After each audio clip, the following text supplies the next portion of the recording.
नकली नोट कारोबार रे दुई जन गिरफ। बलांगीर जिला टिटलागढ़ अंचल में नकली नोट कारोबार अभियोग रे एसटीएफ टीम जड़े टेंट हाउस मालिक एवं बांझीलाल गाँव में जड़े सहयोगी को गिरफ करिछे।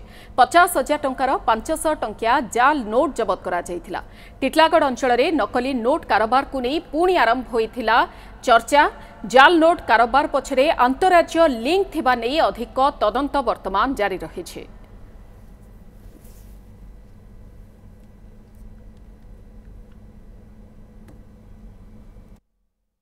एसटीएफ को गोटे रिलायबल सोर्सेस रो इनफॉरमेशन मिलथिला जे गोटे फेक इंडियन करेंसी नोट जोटा को हमें एफआईसीएन कहथाउ एवं जोटा STF fake Indian currency note को धरपकड़ रो नोडल एजेंसी स्टेट रो हमें ताकू सही इनफॉरमेशन आधार रे गोटे टीम गतकाली जाइकरी हमें टिटलागढ़ रे गोटे संदिग्ध घरे सर्च करथिला एवं दुई जन को प्रथम एप्रिहेंड कराइथिला। तांको इंट्रोगेशन कला परे पचरा उचरा कला परे जितले आमे से प्रेमाइसेस को सर्च कलु आमे समुदाय अराउंड 50,000 टंका रो एफआईसीएन जो फेक इंडियन करेंसी नोट 500 टंकार डिनोमिनेशन रो अराउंड 50,000 टंकार आमे सीजर करछु।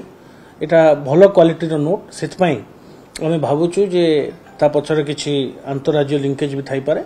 एई दिगरे टिटलागढ़ पुलिस स्टेशन रे गोटे मामला रुजु कराइछि भारतीय न्याय संहिता सेक्शन 178, 179, 180, 61, 2 रे एवं एबे इन्वेस्टिगेशन जारी रहिछि। तार फॉरवर्ड और बैकवर्ड लिंकेजेस से माने कोठु ए भलो क्वालिटी रो नोट प्रोक्योर करथले एवं से माने कहा पाक को पहुंचौथले ए सब दिगरे आमे एबे टिटलागढ़ पुलिस सहित तदंत जारी रखिछु।